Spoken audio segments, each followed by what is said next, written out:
accord. Dieu ne veut pas que tu ailles en enfer. Mais Dieu ne veut pas t'obliger à aller au paradis. Parce que sinon, tu vas t'ennuyer au paradis. Si tu ne sais pas pourquoi tu vas au paradis, tu vas t'ennuyer. C'est pourquoi Dieu veut que tu choisisses avec compréhension. Bien-aimé, ce matin, c'est à toi que je parle. Toi qui n'as pas encore connu Jésus, toi qui n'as pas encore reçu Jésus comme ton Seigneur et ton Sauveur, c'est aujourd'hui qu'il faut le faire. Parce que la Bible dit, il est donné aux hommes de vivre une seule fois. Après quoi vient la mort. Mais la mort n'est pas la finalité. Bien-aimé, si tu meurs, où vas-tu? C'est la question à laquelle tu dois répondre ce matin. Si il t'arrivait ce jour de mourir, où irais-tu? Es-tu sûr de l'endroit où tu vas quand tu vas quitter la terre? Nous sommes tous des passagers sur cette terre. Bien-aimé, comme le fonctionnaire travaille et il prépare sa retraite, c'est comme cela que le vivant doit préparer sa retraite. Et la retraite du vivant, c'est la préparer en Jésus.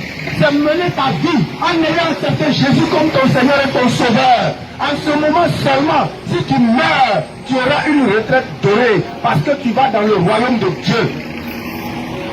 Ce matin, bien-aimé, Jésus t'appelle. Il dit, venez à moi, vous tous qui êtes fatigués et chargés. Et moi, Jésus, je vais vous donner du repos. Bien-aimé, le repos que Dieu donne n'est pas le même repos que les hommes. Le repos de Dieu, c'est un repos parfait. Le repos de Dieu, c'est un repos calme.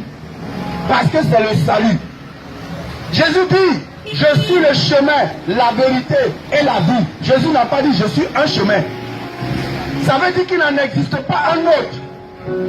En dehors de Jésus, bien-aimé, tu ne peux pas aller à Dieu. C'est pourquoi Dieu a dit, celui-ci est mon fils bien-aimé, en qui j'ai mis la plénitude de ma puissance. Vous, écoutez-le. Tout ce que Dieu te demande, c'est d'écouter Jésus. Et le reste, Dieu te le donne. Écouter Jésus, c'est l'accepter comme ton Seigneur et ton Sauveur.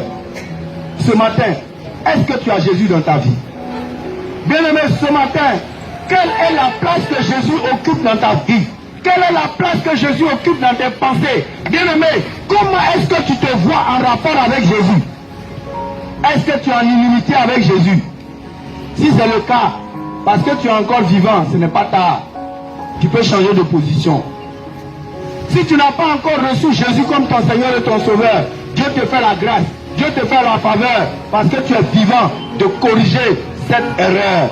Je l'appelle erreur parce que tu ne sais pas, en n'ayant pas Jésus, tu ne sais pas dans quel camp tu es. Tu ne sais pas la menace qui pèse sur toi. Bien-aimé, j'ai tendance à dire que la vie est une prise de décision. Vivre, c'est prendre des décisions. Quand on vit, on prend chaque jour des décisions.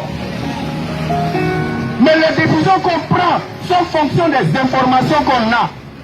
Si tu as les informations justes, alors tu prends les bonnes décisions et ta vie produit des résultats qui sont acceptables.